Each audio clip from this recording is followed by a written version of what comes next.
Salut à tous, on se retrouve aujourd'hui pour parler du Paris Saint-Germain ce lundi 2 décembre et on commence tout d'abord avec le match du week-end. Le Paris Saint-Germain recevait, c'est avant-hier samedi, l'équipe du FC Nantes qui restait sur 4 défaites d'affilée. Donc le Paris Saint-Germain au Parc des Princes en Ligue 1, normalement c'est carton plein, score final 1 partout.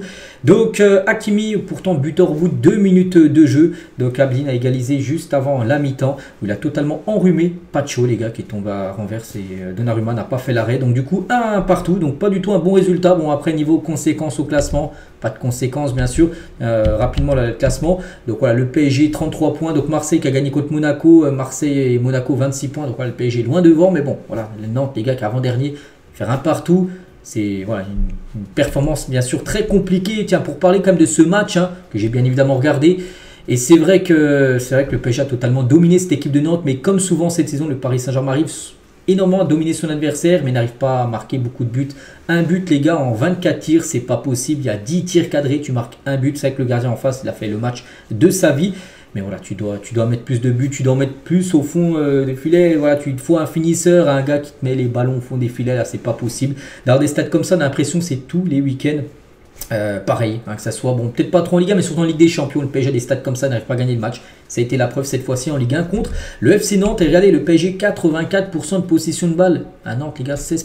16%, ils touchent le ballon quasiment jamais. Et jamais une équipe n'avait fini un match avec 84% de possession de balle depuis Copta. Donc Copta, c'est un site qui analyse en gros les stats, tout ça.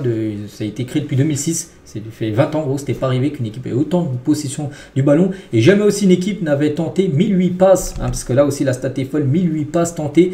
C'est bien le jeu de possession, tout ça, mais il faut que ça débouche sur des buts parce que c'est pas possible d'avoir des stats comme ça et de ne pas réussir quand même à gagner un match comme ça. C'est inadmissible. Bref, la une du journal, l'équipe de Paris déboussolée parce que oui, c'est pas une victoire et c'est un match nul contre une équipe qui perdait match sur match, qui est en crise totale. Donc Luis Enrique, qu'est-ce qu'il a pensé de tout ça? Donc on a dominé totalement le match contre Nantes, oui, qui a très bien défendu. Il y a plus d'occasions manquées en deuxième période. Le championnat est difficile comme en Ligue des Champions. Ramos est un vrai buteur. On lui a demandé d'être présent. Voilà ce qu'il a pu dire. Oui, le PSG a dominé, mais nous, ce qu'on retient, plus important, les gars, c'est au-dessus là, c'est le score, le résultat. Et nous, on retient, voilà, le résultat, c'est que le PSG n'a pas réussi à battre le FC Nantes. Donc toujours avec Luis Enrique, on a fait un match plein en dominant. Donc le foot récompense ceux qui marquent et pas ceux qui ont des occasions. Il faut insister, ça c'est vrai. Je n'ai aucune plainte de mes joueurs, mais je veux qu'ils s'améliorent tous, qu'ils s'entraînent à fond, que le titulaire pense perdre sa place, que le buteur pense à marquer plus de buts, donner le maximum. C'est mon obsession en tant qu'entraîneur. J'ai 3 bons gardiens. On n'a pas encore vu Arnaud Tenas, je l'ai vu à 100%. Et prêt, comme les autres joueurs, jusqu'à ce que je considère qu'il n'a au-dessus des autres. Je veux qu'ils soient tous préparés parce que là, de nouveau, il a changé de gardien. Là, c'est Donnarumma. Est-ce que c'est bon pour le PSG? Je ne sais pas. Je pense pas, les gars. Je pense qu'il faut... Regardez, toutes les grandes équipes ont un gardien numéro 1. Il n'y a pas de rotation parce que là, après une rotation, Safonov des derniers matchs. Là, c'est Donnarumma. Ce sera quoi le prochain match? Ce sera Safonov. Il faut vraiment un gardien numéro 1. À tous les grands clubs, il y a le 1 et le numéro 2. Là, en gros, il ne sait même pas. Il ne sait pas qui mettre, c'est vrai. Parce qu'ils sont tellement irréguliers, ces gardiens, que tu ne sais pas lequel est le meilleur que l'autre.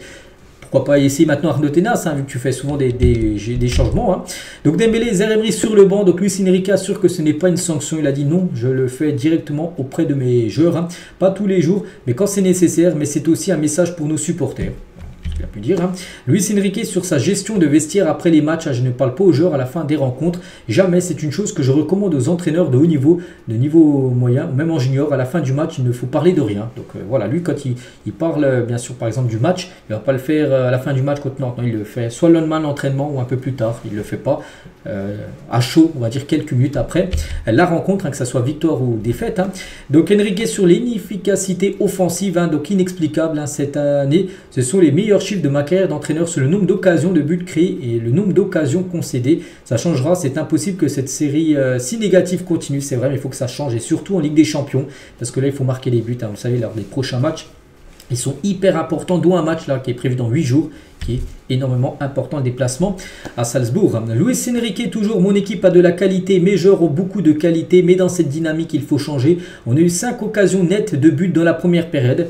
Et voilà, tu n'en as marqué qu'un et c'est un problème. Hein, parce que voilà, tu marques rien que la moitié, on va dire 2 ou 3 buts. Et ben voilà, le match est plié. Et puis c'est pas du tout le même discours de Luis Enrique.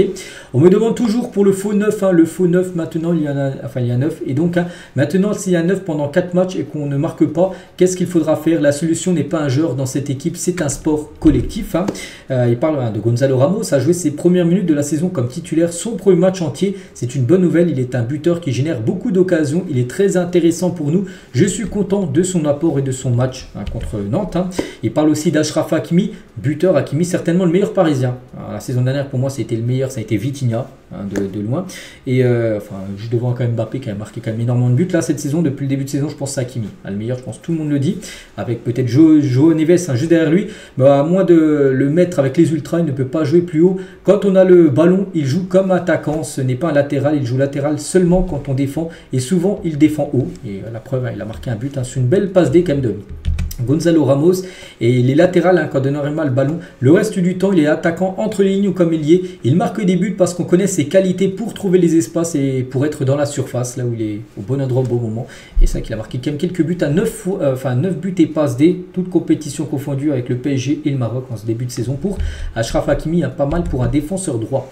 Il y a un manque de confiance, de clarté, de clairvoyance, de précision plus de fois. Il y a de nombreuses circonstances à prendre en compte. On va continuer d'insister. Donc j'ai 3 bons gardiens, bon ça on l'a un peu dit tout à l'heure. Il a également dit hein, l'efficacité, voilà, c'est la clé du foot. Hein, c'est très difficile de se créer autant d'occasions que nous l'avons fait. Cela devient frustrant. Il n'y a qu'une seule façon d'avancer, c'est d'insister, de continuer à avoir confiance et aller de l'avant. Voilà, toutes les déclarations de Luis Enrique à la fin de la partie. Ramos aussi, l'attaquant qui a joué tant que titulaire, ça faisait longtemps. Donc il a dit nous sommes déçus, mais nous devons continuer à travailler, garder notre calme et notre confiance pour avancer. Nous sommes capables de travailler dur avec beaucoup d'envie. Nous devons penser au prochain match et travailler durant la semaine pour préparer le prochain match hein, qui sera dès vendredi. N'oubliez pas, ça sera un déplacement à Auxerre. Hein. On a été meilleur que Nantes, mais le match a été difficile car on n'a pas marqué plus de buts qu'eux. On s'est créé beaucoup d'occasions comme souvent, mais nous avons manqué en finition. Donc il faut garder la tête haute malgré tout. Il faut continuer bien sûr à travailler. Et son retour, il a dit oui, c'est une très bonne nouvelle parce qu'il est très content. Il avait envie de rejouer. Et ce qui est logique, hein, je me sens bien. Enfin, je me suis bien senti. Hein, j'ai réussi à jouer toute la rencontre sans aucune douleur. Et je pense qu'à partir de maintenant, il faut élever le niveau et gagner de la confiance. Donc voilà, il sera très important, on espère, pour les prochains matchs. Parce que là, le PSG a besoin d'un 9, un buteur. Bon, il n'a pas marqué, mais il a quand même fait une passe D pour Nantes. On espère vraiment qu'il va marquer maintenant des buts avec Paris lors des prochains matchs parce que le PSG a besoin de marquer des buts. Zaïre aujourd'hui, les scénarios se répètent. On domine les matchs, mais on ne gagne pas. Il se crée 2 occasions et il marque un but. Nous, on a 20 occasions et un seul but. Il faut retourner à l'entraînement, se vider la tête et continuer bien sûr de travailler. Il a parlé aussi des sifflets parce que le PSG, bien sûr, a été sifflé par rapport à un nul contre Nantes qui restait sur 4 défaites. C'est dur à entendre, ça fait partie de la frustration. C'est aussi normal, mais ça peut aussi nous booster pour faire mieux sur les prochains matchs. On espère. Et le mieux, c'est de ne rien dire et de retourner au travail. Ça ne veut pas rentrer. Cela nous arrive souvent. La plupart des matchs que l'on perd, c'est de cette manière. Je ne vais pas dire qu'on doit travailler la finition. On le fait déjà. Cela va se débloquer, on espère. Parce que pour l'instant, le gros problème, c'est l'efficacité offensive depuis le début de la saison, depuis plus de 4 mois. On va parler de Marquinhos. Hein. C'était son 300e match quand même avec le PSG en Ligue 1. On le félicite. Hein. Donc en tout, 300 matchs joués. Donc 24 buts, 8 passes D, 9 fois la Ligue 1 remportée, 5 fois dans le 11 type de la saison. Donc là, c'est seulement 300 matchs en Ligue 1. Si on rajoute la Ligue des Champions, la Coupe de France, voilà, la Coupe de la Ligue hein, qu'il avait joué à l'époque, qui n'existe plus maintenant. Il y a plus de 400 matchs, hein, bien sûr. Marquinhos, c'est le joueur le plus capé de l'histoire du club. Il est arrivé, n'oubliez pas, le 19 juillet 2013. Hein, ça fait plus de 11 ans qu'il est du côté de Paris, l'une des plus grandes légendes de l'histoire du club. On va parler de Donnarumma et des gardiens de but. Parce que voilà, Donnarumma, par exemple, n'a réalisé que 2 clean sheets lors de ses 19 derniers matchs avec le PSG. Ça aussi, c'est un gros problème que le PSG prend trop de buts. Galère à marquer Paris, mais ils prennent aussi trop de buts sur les 19 derniers matchs. Il y a seulement 2 matchs. En gros, tu fais un clean sheet. Quand c'était Donnarumma au but, c'est pas possible de prendre autant de buts. Parce que quand tu prends un but, c'est-à-dire qu'il faut en dire marquer 2. Et vu que tu galères à marquer des buts, bah, voilà, marquer 2 buts pour le PSG, c'est une montagne. Hein, parce que voilà, donc il faut aussi. Voilà, si tu as une grosse défense, tu prends pas de but. Un peu à l'image de l'Inter, les gars. L'Inter en Ligue des Champions, ils n'ont pas pris le moindre but Et puis ils ont gagné quelques matchs 1-0. La preuve qu'ils ont gagné Leipzig la semaine dernière. Et ils sont actuellement deuxième derrière Liverpool au classement. Voilà, ça fait la différence aussi. Une grosse défense. Toujours bien sûr avec Paris, on va parler aussi de la relation de Luis Enrique avec certains joueurs comme Dembélé qui n'est pas bonne. Hein. Une relation qui se crispe entre Enrique et Dembélé. Donc tout d'abord la relation entre les deux commence à se tendre, évoque l'équipe. Hein. Donc quelques minutes après le revers à Munich, il évoquait déjà une grave erreur, Luis Enrique, parce que c'est une faute professionnelle, ce deuxième jaune, hein, très stupide, pris par Dembélé lors du match contre le Bayern. Bref, l'entraîneur du PSG a toujours défendu Dembélé, mais désormais lassé par ce qu'il perçoit comme des séquences dignes d'un joueur inexpérimenté à 27 ans. Voilà, en privé, Dembélé, remplaçant face à Nantes, certainement puni par rapport à son rouge qu'il a reçu, ne masque pas une forme d'incompréhension sur le jeu souhaité par son coach. Donc voilà, les deux, on peut voir que torchon est en train de brûler entre Dembélé et Luis Enrique. La même chose, hein, les gars, entre Luis Enrique et Bradley Barcola. L'international français affiche une frustration grandissante, hein, et les discussions pour sa prolongation sont en stand-by. Voilà, donc aussi, la relation n'est pas bonne entre l'attaquant parisien et Luis Enrique, aussi avec Kimpembe. Kimpembe ne comprend pas, et c'est qu'on peut comprendre qu'il ne comprend pas en gros, parce que Kimpembe ne cache pas en privé son amertume alors qu'il est totalement rétabli depuis 1 mois et demi, il ne joue pas. Donc il s'est demandé comment il pouvait être dans le groupe mardi en Ligue des Champions. Il était présent dans le groupe malgré qu'il n'a pas joué, et il n'est pas présent dans le groupe samedi pour le match contre Nantes alors qu'il était pareil, hein, il n'a pas été blessé, il n'a rien. Comment tu es présent là, il n'était pas présent 3 jours après alors qu'il était aussi apte à jouer. Donc voilà, toujours accepter les décisions de la direction du coach, hein, mais l'absence de cohérence des décisions est incompréhensible pour le joueur. On peut comprendre bien sûr la frustration de Presnel Kimpembe. Donc voilà ce qu'il va dire, hein, sur ce PSG Nantes. Hein. Un petit coup d'œil au programme du mois de décembre, vu que là on est le 2 nouveau mois. Donc le 6, vendredi, match contre la GOCR. Le 10, mardi, mardi prochain, pas demain, l'autre après, match contre Salzbourg. Très important, victoire obligatoire. Là c'est un nul, une défaite. On pourra dire que la Ligue des Champions sera finie pour cette saison. Ensuite, match au Parc des Princes contre Lyon. Le 15, le 18, match contre Monaco. Il y a quand même des gros matchs, hein. Et le 21 ou le 22, date encore à être fixée, ce sera la Coupe de France, tirage au sort ce soir, au Parc des Princes en plus, le tirage au sort. Donc voilà, on connaîtra l'adversaire du Paris Saint-Germain, ça sera ce soir, on connaîtra, ce sera la dernière rencontre de l'année 2024. Concernant les jeunes, tiens, le Paris G s'est incliné 3-1. 19, c'est pas un bon résultat. Et le 17 ont perdu, 2 matchs perdus contre Caen, ce week-end pour les catégories jeunes du Paris Saint-Germain. Et on finit quand même avec une énorme info, je suis obligé d'en parler. C'est Mohamed Salah. Salah, qu'est-ce qui se passe avec le joueur de Liverpool au PSG? Et si c'était la bonne, parce qu'il y a quand même de grosses infos, en gros, voilà, qui viennent d'Angleterre, voilà, tout ça. Donc le club n'a pas de problème pour mettre une grosse somme sur un transfert qu'il y a la possibilité d'amortir sur plusieurs années. Donc voilà, concernant Salah, ma confirmation d'après Talksport, qui est un site anglais en gros, que Salah, les gars, pourrait être un futur joueur du Paris Saint-Germain. On ne parle pas en janvier, hein. Salah il ne va pas quitter Liverpool en plein milieu de saison, mais l'été prochain. Donc les deux parties ont entamé des négociations depuis un certain temps pour une arrivée l'été prochain.